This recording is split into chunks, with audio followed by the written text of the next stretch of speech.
کے بعد سورہ حج ہے. سورہ حج کی خصوصیت یہ ہے کہ اس کو 3 طریقے سے قیامت سے مماثلت ہے. جی 3 طریقے سے. ایک تو یہ کہ قیامت کے لیے جب سور پھونکا جائے گا تو چاروں طرف سے مردے اٹھ کر کے ایک طرف بھاگیں گے، جہاں سے آواز آ رہی ہوگی اس طرف بھاگیں گے. ایسے ہی پوری دنیا سے ہر کونے سے، ہوائی جہاز سے، پیدل گاڑی سے، کیسے بھی سارے لوگ ایک ہی جگہ جمع ہوتے ہیں آ کر کے. تو قیامت سے ایک طریقے کی مماثلت ہوئی حج کی. اور دوسرے سب ایک ہی لباس میں رہتے ہیں. جی اور وہاں بھی مرنے کے بعد جب اٹھائے جائیں گے سب ایک ہی لباس میں رہیں گے. کون سا؟ ننگا لباس، فطری لباس. کسی کے جسم کے اوپر کوئی لباس نہیں ہوگا، سب ایک ہی لباس، وہ فطری لباس ہے. اور کثرت ہوگی، ازدحام. 25-30 لاکھ جمع ہوتے ہیں، یہاں تو سب اولین اور آخرین جمع ہیں. تو ازدحام، بھیڑ بھاڑ.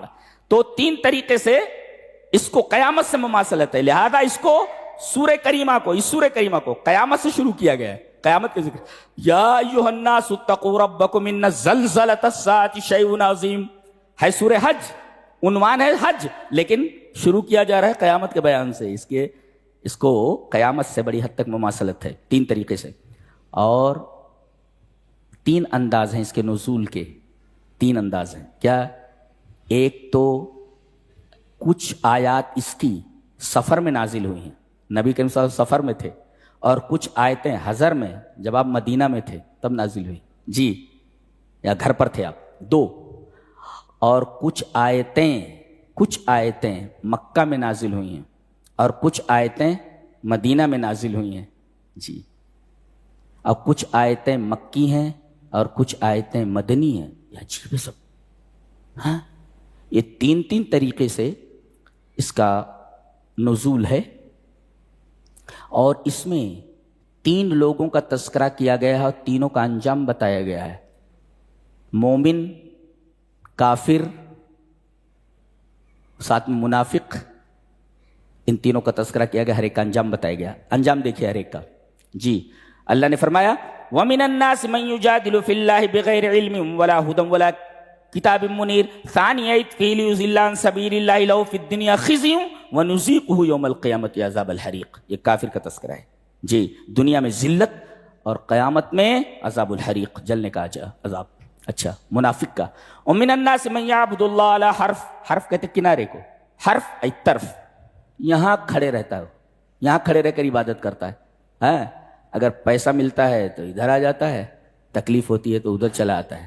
پوری زندگی اس کی ڈاما ڈول لیتی ہے طرف کے اوپر. وَمِنَ النَّاسِ مَن يَعْبُدُ اللَّهَ عَلَى حرف ای طرف. یہ کنارے کھڑا رہتا ہے. اس کا انجام کیا ہے؟ خسرت دنیا والآخرہ. جی یہ دنیا اور آخرت میں گھاٹا اٹھانے والوں میں سے ہے یہ. اچھا تیسرے ایک کافر کے ساتھ ایک مشرک بھی ہے. مشرک یہ تو منافق کا تذکرہ تھا، یہ مشرک ہوتا ہے، وہ کافر ہی ہوتا ہے. مشرک کا تذکرہ فَكَأَنَّمَا خَرَّ مِنَ السَّمَاءِ، جیسے آسمان سے گرا. اب 2 صورتیں ہیں.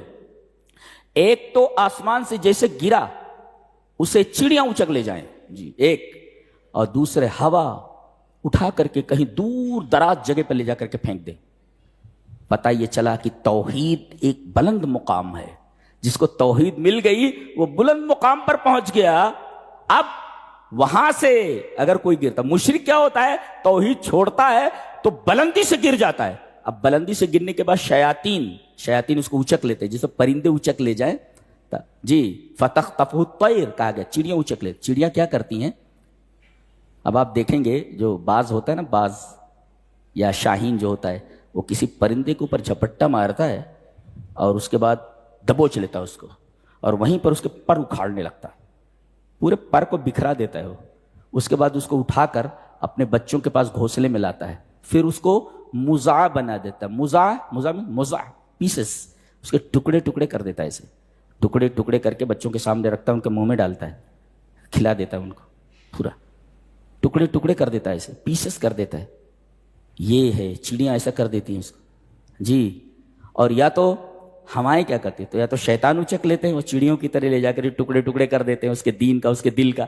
اور اسی طرح ہوا یعنی خواہشات، آدمی کی خواہشات اٹھا کر کے اسے کہیں دور دراز، جیسے پتنگ ہوتی ہے ڈور سے ٹوٹ جائے تو کہیں نالے میں پڑی جاتی ہے، کہیں بھی اڑ کر کے کبھی کبھی جھاڑ میں لٹک جاتی ہے، ایسے وہاں پہ پڑ پڑاتی رہتی ہے.